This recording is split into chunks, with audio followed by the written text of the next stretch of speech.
ঈদের আনন্দযাত্রা পরিণত হলো মৃত্যুর মিছিলে। মাত্র 10 দিনে সড়ক দুর্ঘটনায় প্রাণ গেল 2 শতাধিক মানুষের, আহত হাজারেরও বেশি। কেন থামছে না এই মৃত্যুপুরী? কার দায়? চালক, মালিক না সিস্টেম?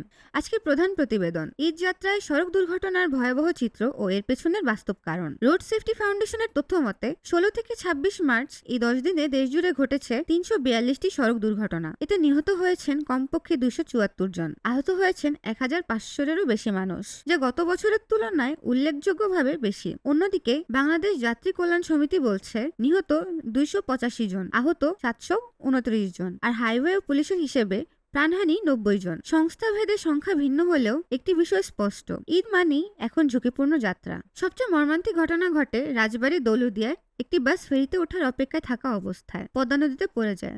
এই ঘটনা উদ্ধার করা হয়েছে 26টি মরদেহ, যার মধ্যে নারী, পুরুষ ও শিশুও রয়েছে। অন্যদিকে কুমিল্লার জাঙ্গালিয়ায় ভয়াবহ ট্রেন বাস সংঘর্ষে নিহত হন অন্তত 12 জন, আহত হন আরো 20 জন। বিশেষজ্ঞদের মতে দুর্ঘটনার পেছনে রয়েছে বেপরোয়া গতি, ফিটনেসবিহীন যানবাহন, ট্রাফিক আইন না মানা, দুর্বল নজরদারি। এছাড়া মোট দুর্ঘটনার প্রায় 40% মোটরসাইকেল সংশ্লিষ্ট। ঢাকা চট্টগ্রাম মহাসড়কে রয়েছে 642টি ফিডার রোড, যেখান দিয়ে অবৈধভাবে ছোট যানবাহন ঢুকে পড়ে, যা দুর্ঘটনার ঝুঁকি বাড়ায়। বিশেষজ্ঞরা বলছেন চালকদের নির্দিষ্ট কর্মঘণ্টা নির্ধারণ, কঠোর আইন প্রয়োগ এবং সবার সম্মিলিত দায়িত্বশীলতা এই সংকট মোকাবিলায় একমাত্র পথ। ঈদের আনন্দ যেন আর মৃত্যুর কারণ না হয়, সেই সচেতনতা আমাদের সবারই দরকার। আরো আপডেটেড খবর পেতে আকাশ নিউজের সঙ্গে থাকুন। চ্যানেলটি সাবস্ক্রাইব করুন, ভিডিওটি লাইক ও শেয়ার করুন, পাশের বেল আইকনে ক্লিক করে নোটিফিকেশন চালু করতে ভুলবেন না।